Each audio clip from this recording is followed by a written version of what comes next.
It's worth noting that one way data and AI might help run cities smartly is to help find waste and fraud, including some piece of software.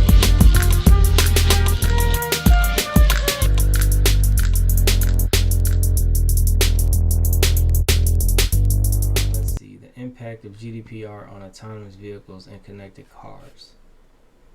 Let's see here.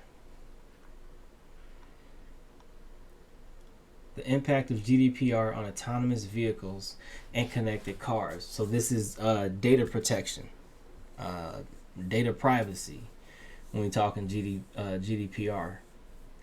And so that's just something that, so this was the head of legal, and this was posted in 2017, right? We were on LinkedIn. This was posted back in 2017. So let's take a look at this this post. Autonomous vehicles and connected cars are set to have a global impact on our relationship with mobility. Very soon, your vehicle will be able to pay a congestion charge, make an appointment for your MOT, or Ministry of Transport, I think that is, advise you on how to reduce harmful emissions, and much more. So is that like Ministry of Transport is what I kept getting. I wasn't familiar with what MOT was, so I kept getting Ministry of Transport. So I'm be honest, I don't know exactly what that is, but the way I'm currently understanding this is Ministry of Transport. So that's like your DMV if you're in the US, right? So is that saying like make an appointment to take care of that for you? I don't know, but pay a congestion charge, right? So, right, that's that tax, right? Remember, it was being discussed. I don't know if it actually went live. I don't have an electric car, so I don't know if it actually went live, but right, the tax that was supposed to be coming for electric cars. At the same time, you'll be generating a lot of personal data while you're driving, such as, and this is overseas, so that's right. Take that into account when you're saying some of the language, because I want to actually just read it in the native speak. At the same time, you will be generating a lot of personal data whilst driving, such as condition of the road, weather forecast, traffic congestion, how many passengers are with you, and much more. All that information by itself increases the mobility of everyone on the planet and gives them more relevant and useful information that will improve traffic, save you time, and ultimately earn you money. So this is talking about your data. So this is essentially saying that while you are in your car, right, you are generating data. So anytime somebody gets in your car, gets out of your car, right, who's on the front seat, back seat, how many passengers you have, right, all of that is data. And so this is saying that having that data, right, essentially can help reduce traffic, right, and or improve traffic, because you can be taking different routes, and et cetera, save you time, and ultimately earn you money. So you get paid for it. So almost like you're getting paid for the data that you're producing.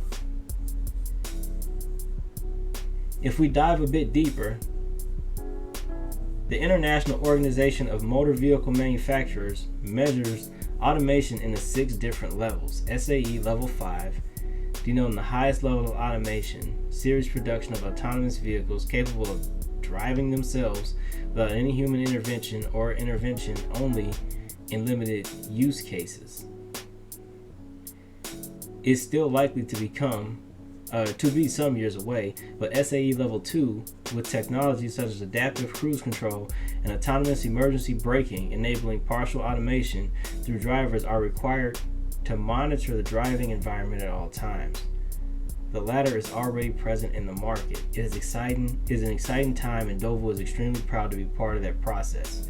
So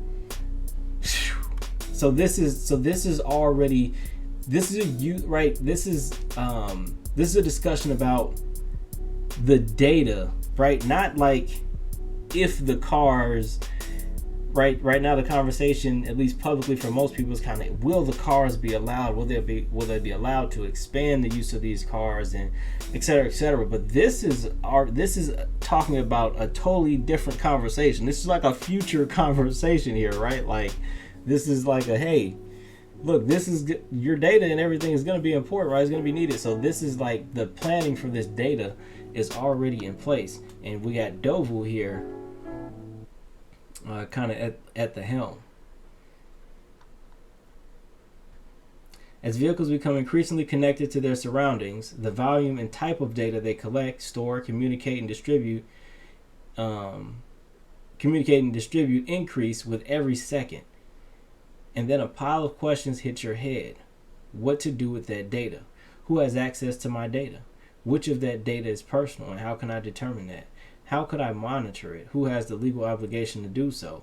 Have I given permission for that data to be used? Can I change my mind and unsubscribe from the permission already given? You get the idea. The questions arising around the data protection are endless, right? So what are the people that's like, hey, look, nah, I don't know about giving y'all the data. What if I don't want y'all to know that? What if I don't want you to know who in my backseat? And yes, some of the data could be shared freely without any permission, but at which point is that data personal? Data collected from your smartphone could actually be counted as personal data if it can disclose who you are. Going back to the main topic, legislation. In the EU, current legal framework related to data collected via smart and connected devices and/or device has been covered by 2 pieces of legislation. Right, so we ain't gonna go all the way into that, but y'all can see where this conversation is going. I don't want to lose too many, but you can see this discussion is about what's gonna happen with the data that you and that vehicle are generating, and will it be protected, and how private is it?